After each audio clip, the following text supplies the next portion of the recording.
Is VinFast in trouble? Recently, there's been a lot of speculations and rumors about VinFast not doing financially well, and maybe they're even on the verge of bankruptcy. Today, we're going to talk about that. Let's go.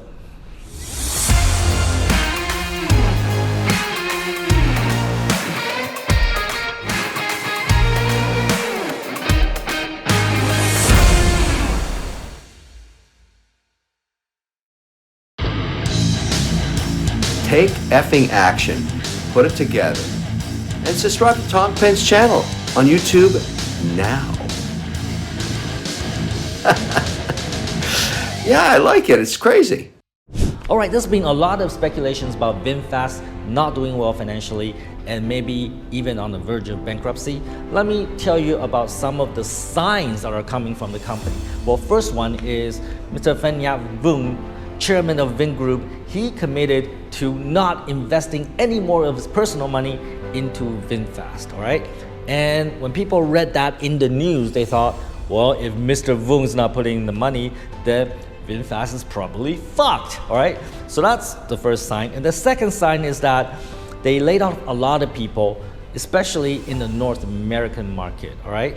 There's been a lot of layoffs, especially earlier this year in the North American group. And they even consolidated the Canadian operation and the US operation to make that into one. And by doing so, they're able to lay off some more people. And again, when VinFast did that, people thought maybe they're not doing financially well. And another sign that they're not doing well is that the US factory they plan to establish, to build in North Carolina, well, it is not going well, all right? Their plans keep on getting delayed. People thought, hey, maybe they don't have the money to build the factory, all right? And finally, there's been some key personnel changes at the top of VinFast. Some of these key people in the company, they have left the company. Again, when people see key people leaving the company, this company is probably in trouble. So all these signs indicate that this company probably is in trouble. So let me give you my interpretation of all these signals and what is really happening in VinFast. So first of all, there's been a lot of layoff. Well, you know what? The world is in a layoff mode, right? If you look at globally, Facebook is laying off, Google is laying off, Microsoft's laying off, Twitter is laying off, Amazon's laying off, in Vietnam, VNG is laying off, Tiki, Lazada, Shopee, all of them are laying off people, right? And that's great because I'm actually hiring a lot of good people from all those layoffs, right? But my point is, just because VinFast is laying off people does not mean that they're in trouble. They're being financially responsible because they predict that the market is going to be difficult in the next couple of years. So they're planning ahead by reducing their payroll. I think that's a very sensible thing any business would do. So that should not be an indicator that business is in trouble. Now, what about the US factory, all right? The US factory in North Carolina. Is it really in trouble? If you dig deeper, you will find that the reason why the factory plans are delayed is because they need a lot of permits. It's not easy to just build a factory.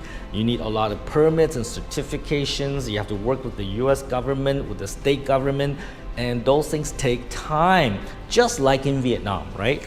So those are the reasons why the factory plans are delayed.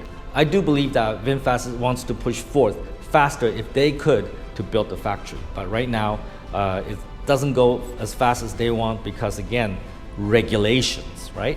What about the key people leaving VinFast? I don't want to name who they are, but there's some key personnel at the top of the organization leaving VinFast. Well, you know what?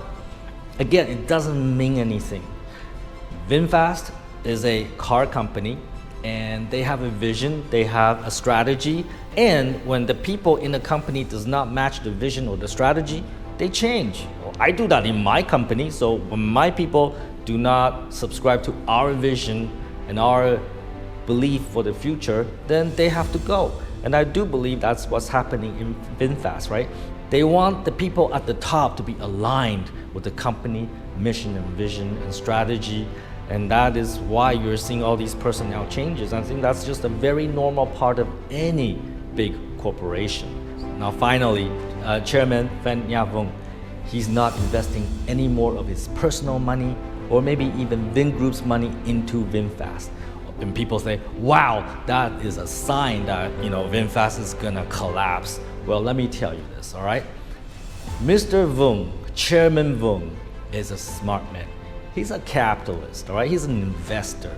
He knows how to leverage capital and resources to build his dream. That's why he's the head of the largest private enterprise here in Vietnam. He knows how to make things move, right?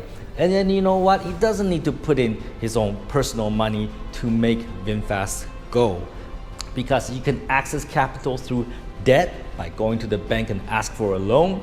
He can access the capital through equity financing by selling shares and stocks, by doing an IPO. He can get the money by various third-party financing options. In fact, he doesn't even need to put in his own money. Any good capitalist would leverage other people's money. They'll get other people's money from the banks, from selling of equity and shares, and using other people's resource and other people's time to build their dreams, all right? It is the people that are sitting at home, they work a job, they make a little bit of money, they save a little bit of money, they put that money in the bank, and the bank give that money, they collect all that money and give it to Mr. Vuong, so Mr. Vuong can hire you and make his dreams come true. That's how the system works, okay? Don't hate the player. Don't even hate the system. Hate that you don't understand how the system works and you don't know how to play the game, all right? Mr. Vuong doesn't have to put in his own money. Now, in the last 2 years, VinFast has lost $1.3 billion in 2021, and in the first 3 quarters in 2022, VinFast has lost about $1.5 billion. But you know what? They're actually very well capitalized. They have a lot of money to spend, and they plan to get a lot more money. And I do believe this is a freight train that cannot be stopped. And I do believe they're gonna take as long as necessary and do as much as necessary to get this right. I do believe in VinFast. I do believe in its brand. I do believe in its mission to take Vietnamese product, Vietnamese brand across the world. And I do believe they will succeed as long as they don't give up. As long as they keep on pushing, and I do see they will succeed. All right? Take some fucking action, have some VinFast spirit. That's how we build companies, and don't be a fucktard.